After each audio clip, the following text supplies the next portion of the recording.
Prehistoric Kingdoms Update 16 is here, and I was not ready for it.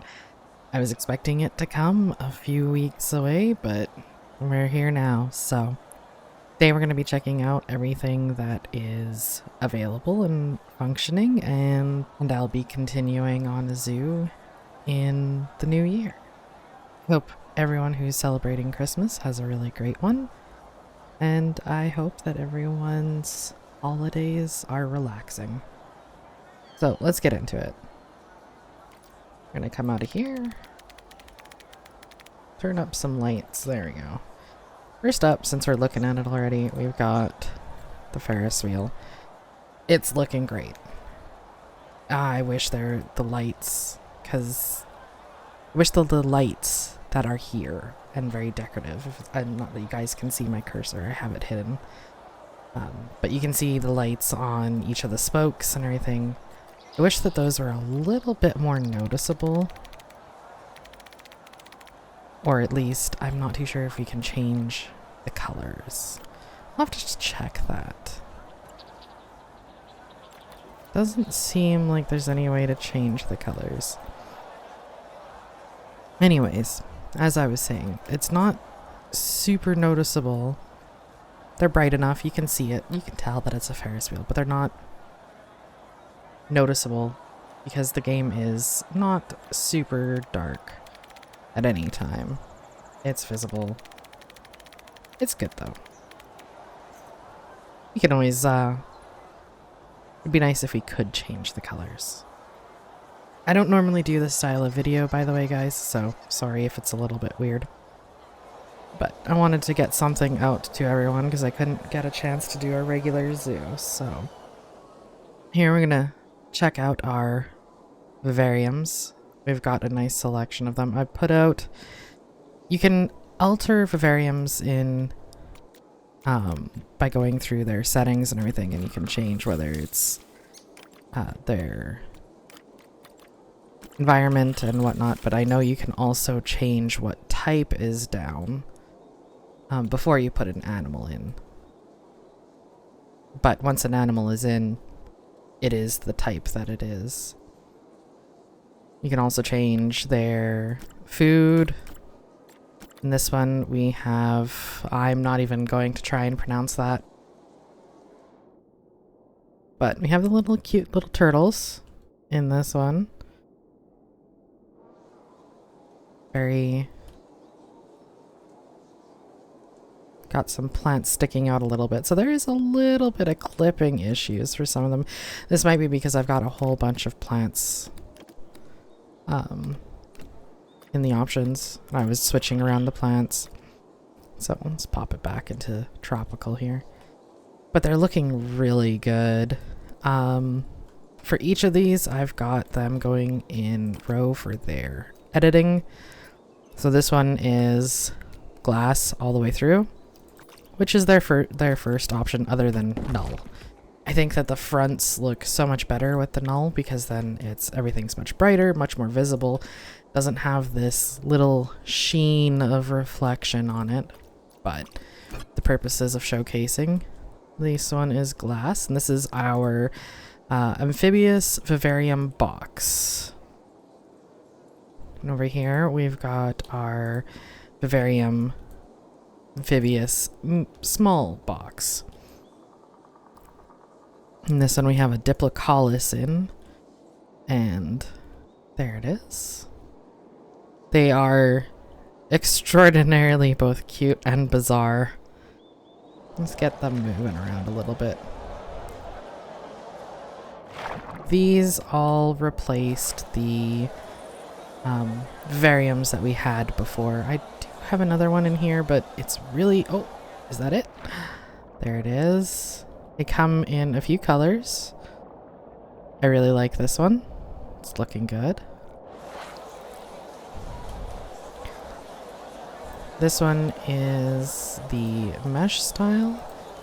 Targeting the box is sometimes hard to do. I am clicking all over and I cannot get it to target. There we go. So we got the front, sides, and roofs are all mesh. You can edit each side separately, and then you'll get a Front, left, right, and back, and then roof as well.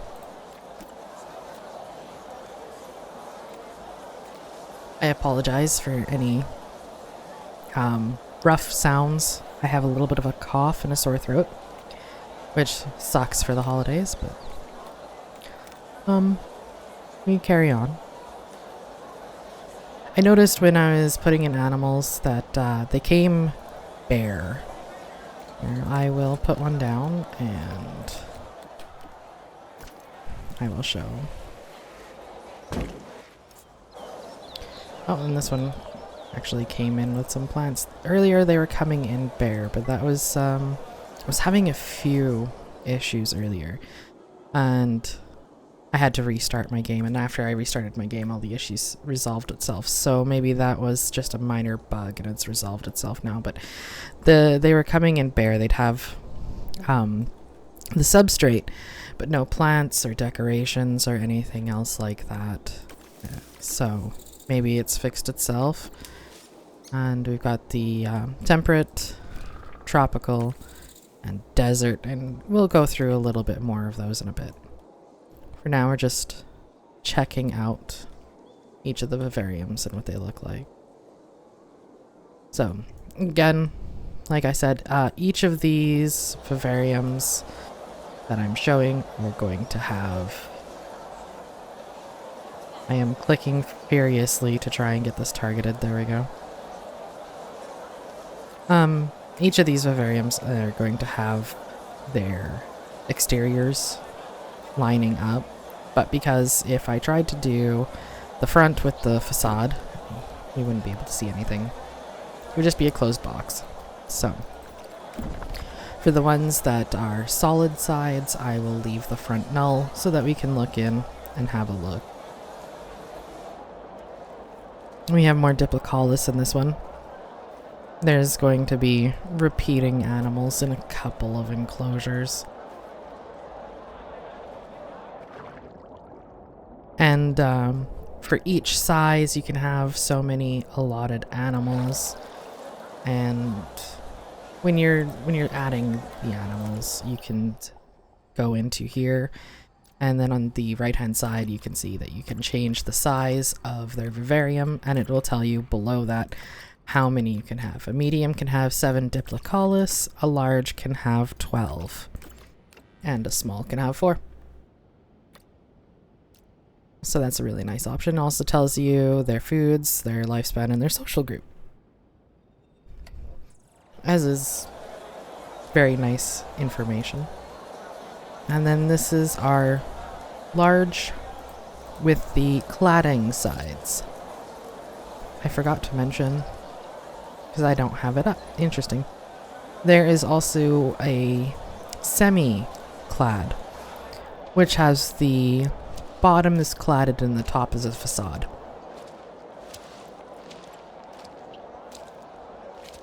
And here we have a Tiktaalik. I think that's how you pronounce it. I'm not 100% sure. Guest reactions to Tiktaalik seem to be split somewhere between familial affection and blame for bringing us onto land. Some of the staff have taken to calling Tiktaalik Grandma and Grandpa. But I don't know. I find it really strange. My grandmother certainly never swam circles in excitement over an anchovy. Oh, we have a little bit of a Nigel today. These guys are very interesting. Their movement on land is really... it makes me giggle. Again, they come in a couple of different color ranges. The dark ones seem to have been rare. I went through a lot of randomization on skins and whatnot before I came across the dark one. But I really like that. It almost looks a little bit purplish. And it's totally lost in the water. Yeah, it's really difficult to see when they're that dark in the water. Not too sure if we can... I know it's got lights and you can have it set to light up all the time, but I'm not 100% sure if we can actually put lights in here properly in the water so that we can actually see.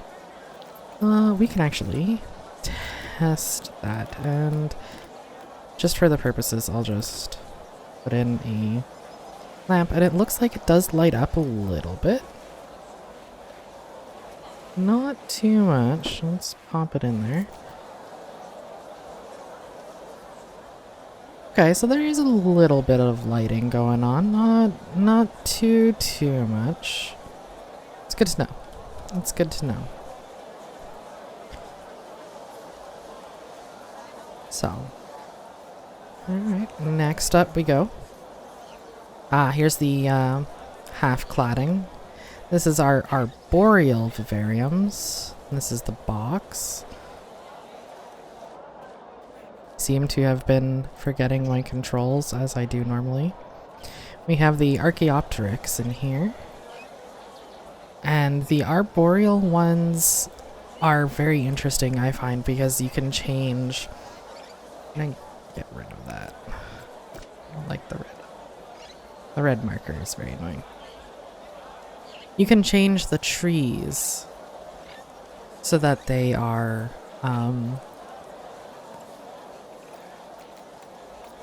what's the word? I'm trying to think desperately of the word.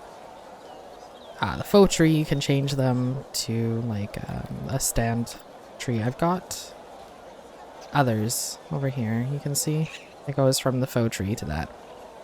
And the climbing apparatus changes for each size as well. You get a couple more stands, a few more ropes, different angles and everything else. So it's not always the same, even if you do use the same options, as it were. That's very nice.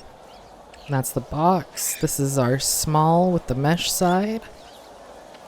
As you can see, the climbing structure has changed. We got the ramps in the middle and then a couple of stands on the outside with more ropes going everywhere. We got some feeder boxes and a little sleeping box.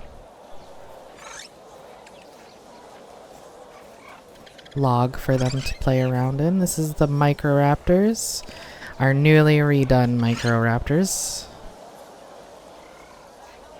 They look very, very nice in this iteration. Very shiny.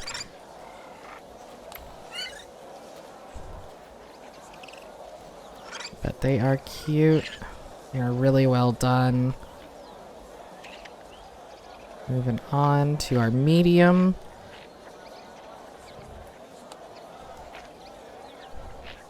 And in here we have the Yi key, I think. Just the Yi. Yes, it's just the Yi. Okay. More feeder boxes.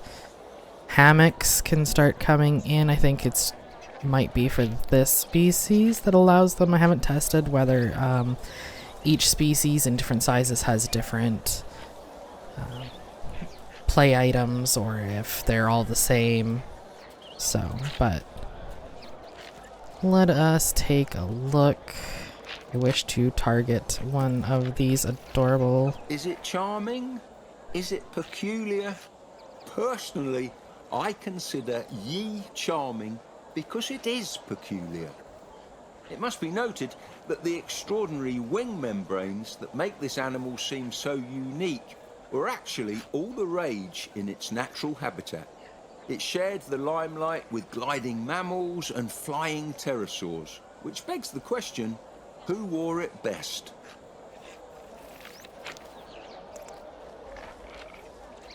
A little bit of jitters while it's flying, but not too bad. It looks good. They are adorable, really well done.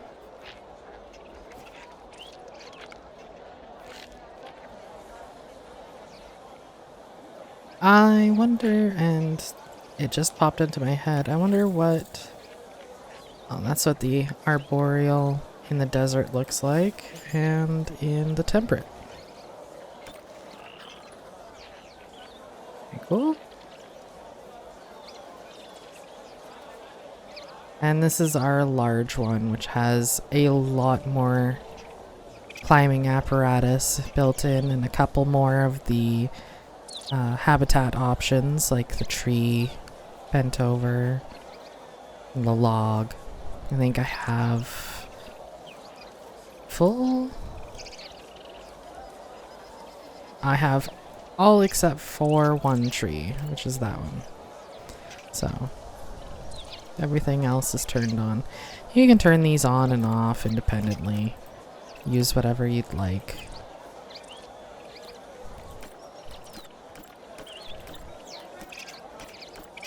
I liked having a little bit of a mix in some of the larger ones. I know normally if you turn off the climbing set actually goes away. I think it's got a little bit of a bug going on right now. But in here we have more Archaeopteryx.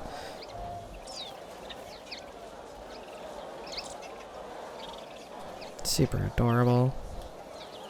Just have some animals out. I was hoping, and this is going to sound absolutely cruel, I was hoping to encounter some illnesses so that we could experience that, but they're all doing really, really well.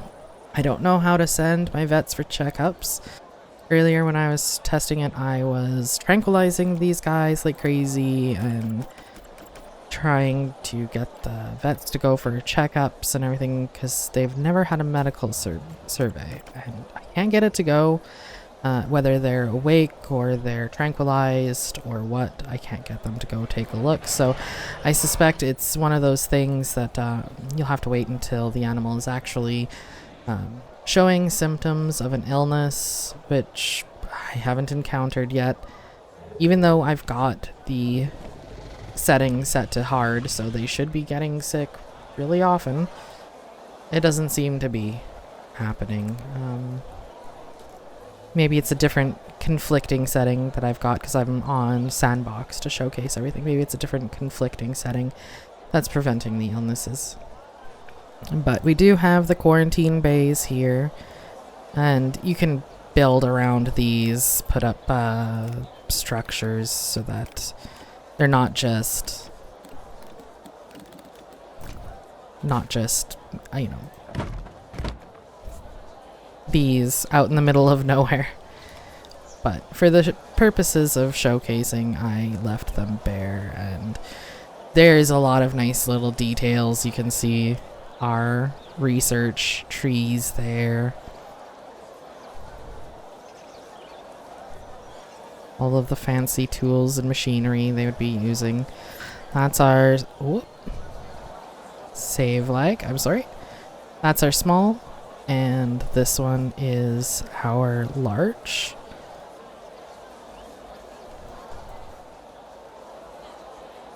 And we're gonna come back over here and finish off the last of our exhibits, of our vivariums, and talk about them a little bit. This is our terrestrial box. Pardon for my cough if that made it into the final edit. In this one we have Dictodon. I believe I'm pronouncing that correctly. Let us see. I'd argue that Diectodon is one of the most famous of the Dicynodonts, a little-known group of prehistoric mammal relatives. Just like mammals, Diectodon was long thought to be warm-blooded. Imagine our delight when the first ones to hatch were as warm and cuddly as we'd hoped.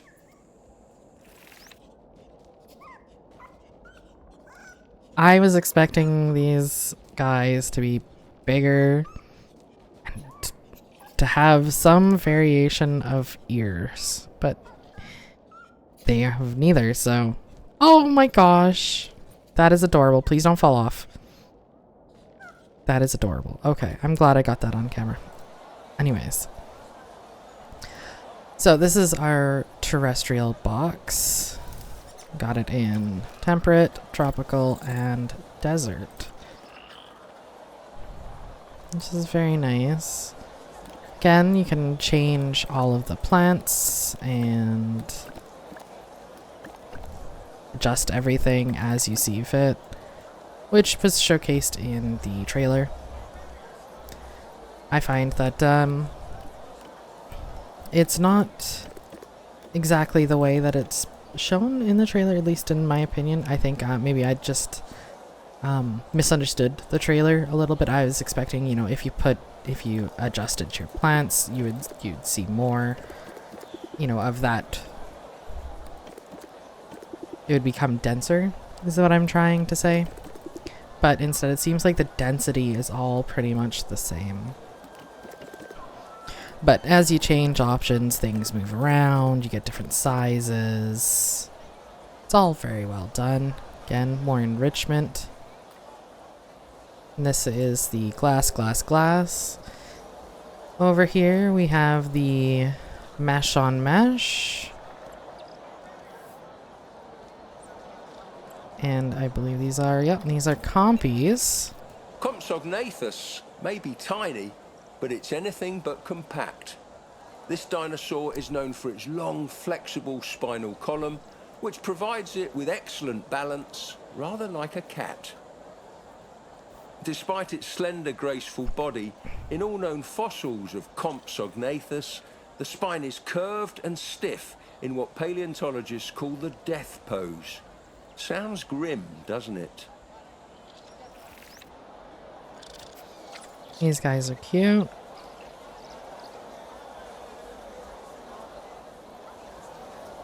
Oh, we've got our medium one here with the facade.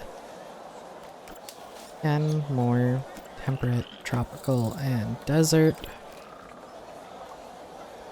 And Moninkus. The name Mononychus is a good one. It means one claw. These dinosaurs used their specialized hands to pursue insects hiding in mounds or logs, but they aren't very useful for anything else. I don't think I'll ever see a Mononychus dribble a basketball. Mononychus.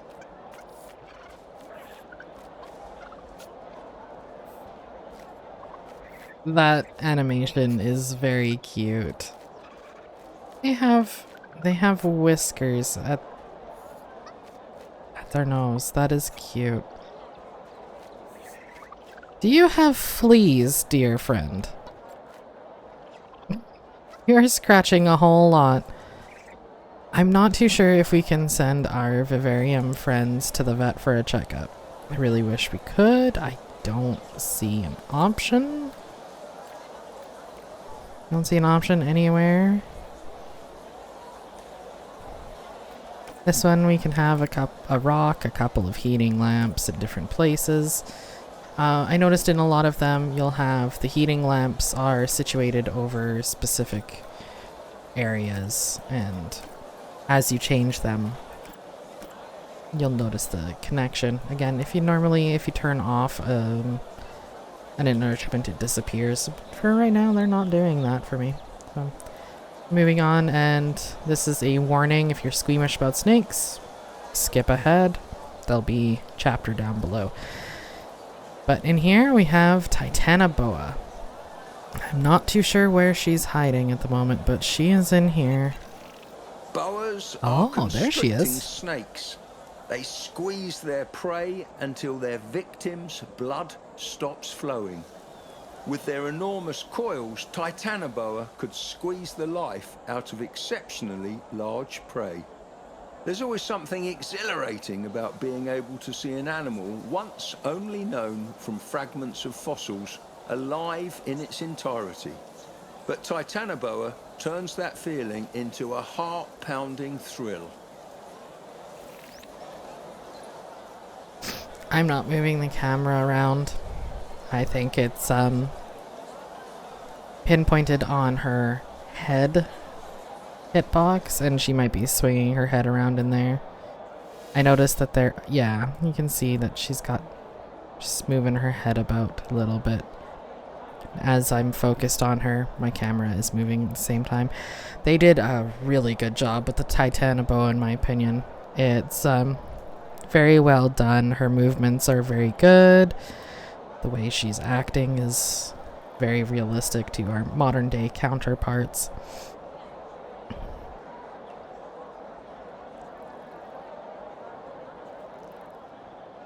There is a little bit of her locomotion when she's going over stuff where the body kind of leans unrealistically, but I think it's an acceptable issue to experience in a video game. They have the benefit of, not having to deal with polygons and skeleton rigging and whatnot, but they did a really good job on the Titanobos. I'm really happy to see them in game. So she's not very active right now, so we're just gonna move on. And I like that earlier she wasn't using any of the hiding spots or anything. She was just kind of glossing over them. I've got a few hiding spots in here for her, and she was just kind of passing them over and just kind of going around in a circle in the habitat. And I felt like if that was all that they were going to do, that I was going to be pretty disappointed. But the fact that I see her hiding, it's nice. Moving on, I've got an enclosure here where I've hidden, I don't want to target a person, thank you, where I've hidden all of the external parts. You can make the whole thing null. Let's see here. Yeah, see? Once you make it all null, everything disappears and you can add your own frame on it.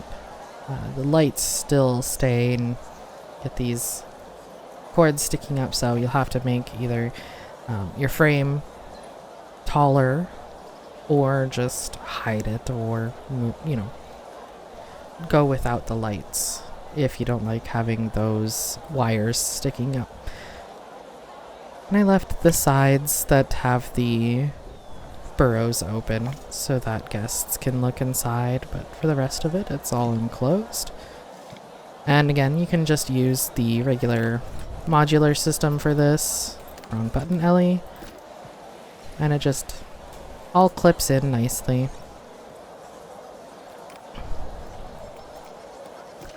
See? Of course, I'm using really... Do I have the right thing targeted? No, I did not have the right thing targeted. So, there we go. Just clips in and has its own grid system, and you can work with it as needed and how you want, and it's really good system. I did see that I was in a group that was separate. Can we... Okay, no, this is for like little decorations and for, of course, adding your own rocks and trees and items if you want. So you can actually add pieces in and it becomes part of the group. So that's another nice little touch, and one that I really enjoyed in our current zoo, which will be ending now with the new update. I do have a couple of vivariums enclosures that I did change out. I got rid of all of the stuff on the inside. I just made it blank, and then all the trees were left, and I just added in my own and just made them a little bit different. Anyways, for the animals that's in here, if I can target them. Oh, look! It's the prehistoric armadillo, Peltiphilus. Many paleo enthusiasts would recognize the much larger prehistoric armadillo, Glyptodon, for its large domed shell and spiky tail. Little Peltiphilus, with its stylishly horned nose, is sadly often overlooked. And these guys are also adorable.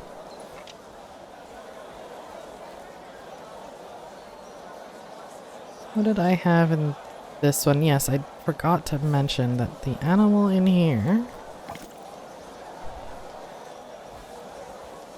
Nigel's not gonna talk to us about Egg?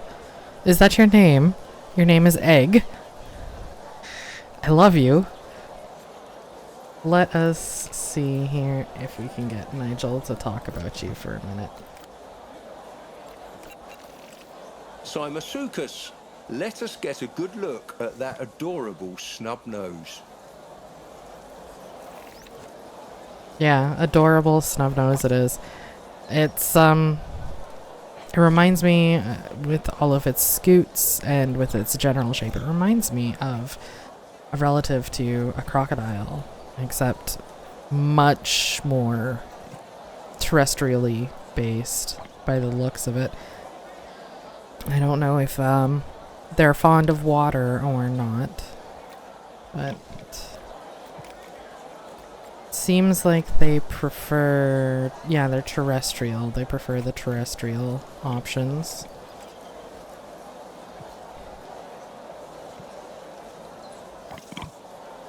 We got a couple of logs in here.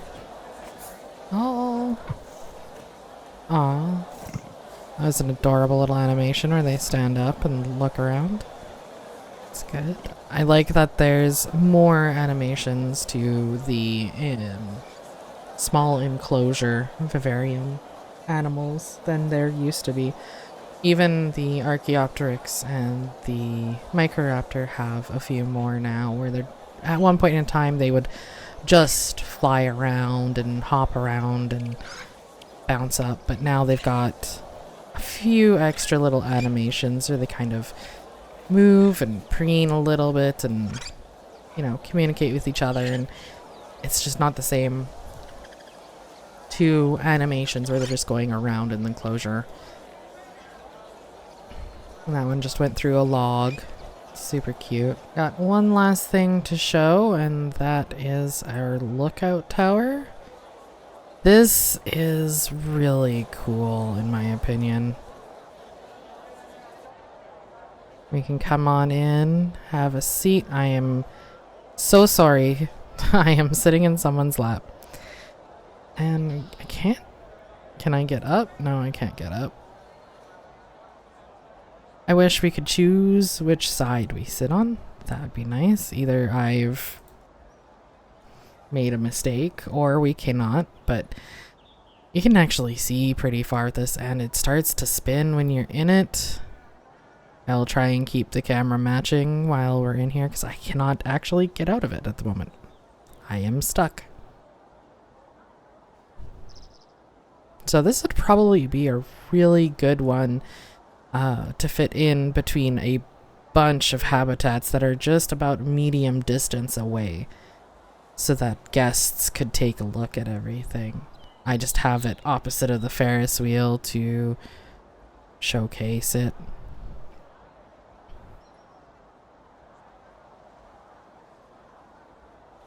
And we're going down again. It's a little bit jittery on the inside.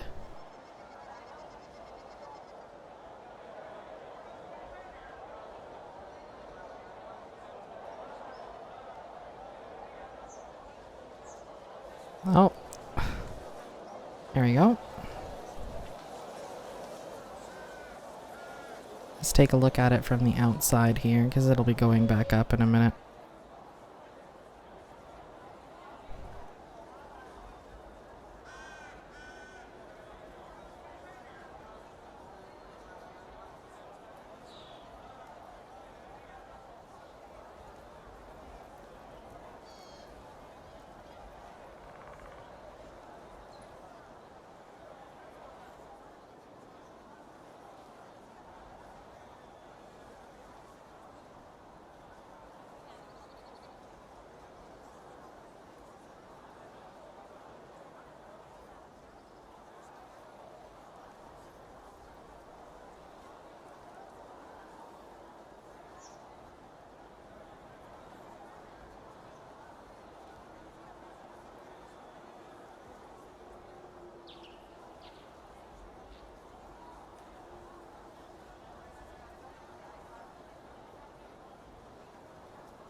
There we go.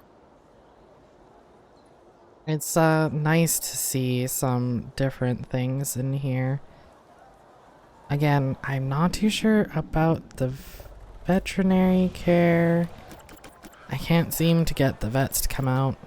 We're gonna quickly tranquilize this guy and... Oh, we're not... There we go. Took a minute to get somebody to come out.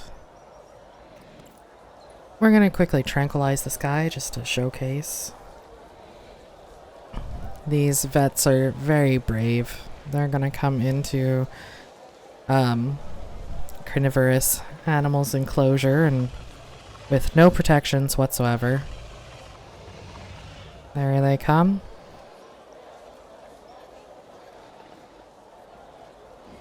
Gonna pull out a tranquilizer, and there we go. As you can see in Darren's current activity, on the right hand side, sedation is going up. He's particularly unhappy about the whole thing. I've noticed every time that he gets sedated, he does start running around, yelling a whole bunch, making a big fuss, and then eventually he will fall over. Hopefully not in a tree. This way we can look at him. There we go. And he's over. I feel so bad whenever I watch the animation because they spend time struggling instead of just sleeping peacefully. Every once in a while he'll wake up a little bit and struggle. But that's that. Now, like I've said, I've tried calling for checkups a few times, both awake and once they're tranquilized, and nothing. I can't seem to get it to happen. So I suspect that it's a situation where you have to wait until there are symptoms or some sort of sign that the animals are sick. And I do, because I'm on Sandbox. What are you doing here? Because I'm on Sandbox and for the purposes of showcasing, I had cleanliness turned off. So everything is going to be super clean, 100% clean. And that's probably why these guys aren't getting sick at all. Because there's nothing to get sick. If they were fighting, or if their objects were unclean, or if their space isn't... doesn't have enough of what they need, then they would start to get sick. But I don't seem to be having any illness right now, and I think it's because there's no fighting at the moment and there's no cleanliness issues, and all of their needs are met properly. So we will have to encounter that naturally as we go forward in our next zoo. I do want to note, if anybody is starting up a new zoo with update 16, there is a bug that I encountered where guests will not come into the zoo until you save the zoo, exit the game, and re-enter the game and the zoo. Then they'll start coming in a whole lot. There'll be a whole lot of them, but until you restart the game, none of them will come in. So I hope you guys enjoyed our time together, and I hope that you guys enjoyed this style of video.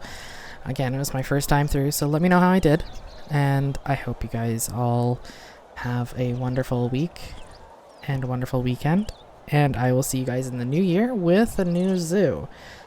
I might do another video ending off our previous zoo, even though it is incomplete, or I might carry it on.